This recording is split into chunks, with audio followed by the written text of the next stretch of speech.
akwai ahli sunna da yawa a Nijar. Malaman mu ma na nan irin su Asadu Sunna, irin su Malam Tijjani Suwaye, ai ba a shekara mu je so 2 so 3 ba, ko ba haka bane? Ba kwanan ne suna dawo ma yan Boko Haram suka tade bane?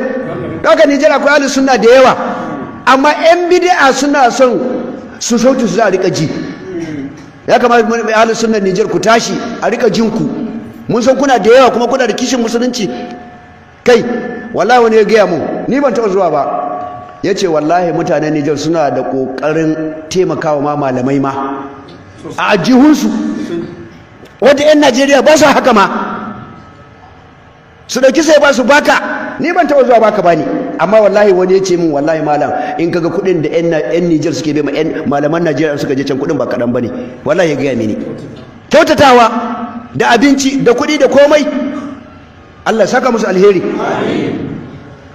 Amma 'yan bidiyan Nijar yanzu dubi wata zindiki bai ji daɗi ba wannan Fuadu da sai ya ce wai shi ma cewa ke wai na zagi shehi, wai Fuadu bai ce wai na zagi shehi, wai bai girme ni ba ne?